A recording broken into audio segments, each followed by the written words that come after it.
Every great improviser starts out by learning simple foundations. So if you have learned your first few notes on alto or on tenor saxophone, then grab your sax now and let's start playing through a simple jam and building some strong foundations in our playing. Now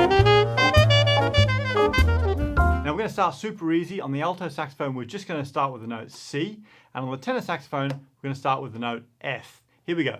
1, 2, 1, 2, 3, 4.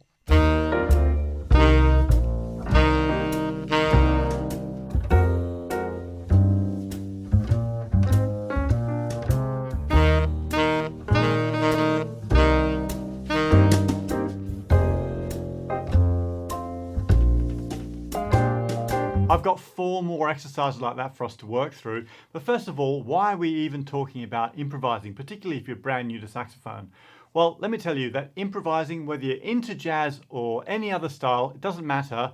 Improvising is a great gateway to that connection between your ears and your fingers, because ultimately what we want to be able to do is play anything that we can hear on our saxophones. Improvising is a great stepping stone toward that skill because we have to think up melodies, think up ideas, and then translate them onto our saxophone. But the best way to start is with just a few notes.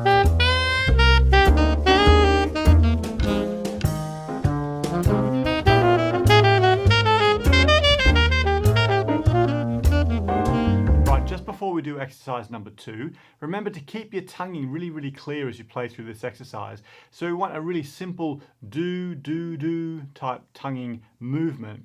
So my tongue's moving a very small amount and I'm starting every note really clearly and I'm making sure that those notes that land on the beat start right on the beat. Okay, we're going to expand our note choices now from 1 note to 3 notes. But we're going to start off by adding just 1 note at a time.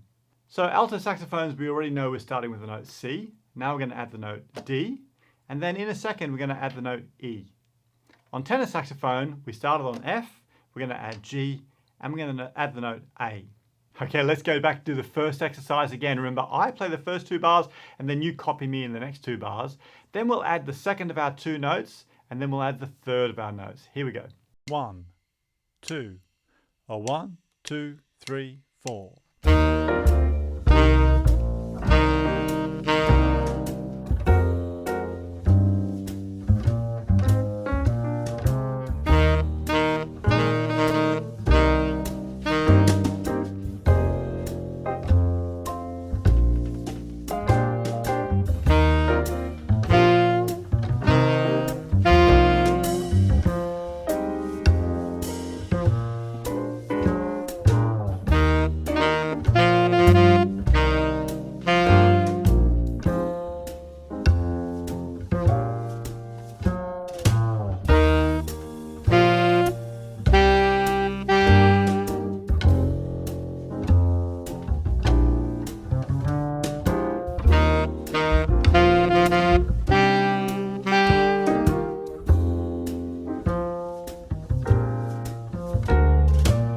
Hey, you're making great progress. I can't believe we've already made it through 3 exercises. Fantastic.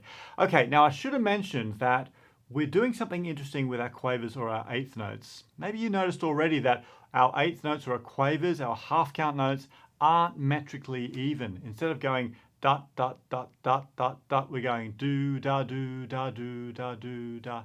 And that's what we call a swing feel. In this style of music, you're going to hear that kind of rhythm all the time. Hey, that's just part of this style, and all jazz styles are like this. So the more you play this type of music, the more you get used to how that feels. Now, just before we get into exercise 4 and exercise 5, I just want to share a quick tip with you, and that's about how when we do progress down the track to making up our own solos, how we can make a really great sounding solo. Because most people, when they start off improvising, their solos sound a little bit boring, a little bit drab, they're not fun at all. And as a player, often you can feel a little bit like, well, you're uninspired, you don't know how to play something that's more interesting. There's 2 main elements that go into every great solo, whether you're just a beginner or whether you have been playing forever and making records. And really, it's melody and rhythm. So we need to think about those 2 elements independently and together, in fact, when we're making up great solos. So going through these exercises today, we are getting the melody part taken care of by having simple note choices. So we know which notes to use. So our melodies are constructed in a very harmonic way. They make sense. Now the rhythm side of things is also being taken care of in these exercises, because you may have noticed that we're using very, very clear rhythms and we're reusing a lot of rhythms. So with rhythms, what we need to be careful about is that our rhythms are clear, that they're accurate, and also that we've got plenty of space in there for the listener, because they don't want to constantly listen to you playing saxophone, okay? So we're always thinking about that balance between great melodies and great rhythms and putting them together to construct beautiful solos. So now let's expand our note choices and see if we can do that with 5 notes. On the alto sax, then we started with C, D, and E. Now we've got F and G. And on the tenor saxophone, we've got F, G, and A. Now we're adding our B flat, and I'm playing B flat today with my first finger on the B key and this little bis key, or the B flat key there. But you could also do it 1, 2 on the side key. Okay, so F, G, A, B flat, and C. Here we go. 1, 2, or 1, 2, 3, 4.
Hey, well done for making it through all of those exercises.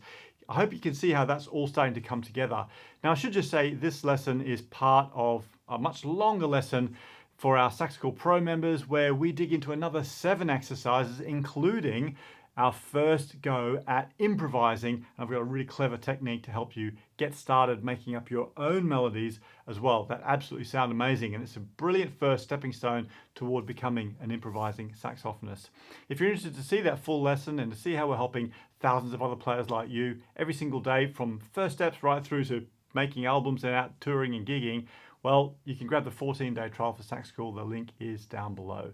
But for now, keep practicing hard, and if you want to find out more about this sort of thing, check this lesson out next.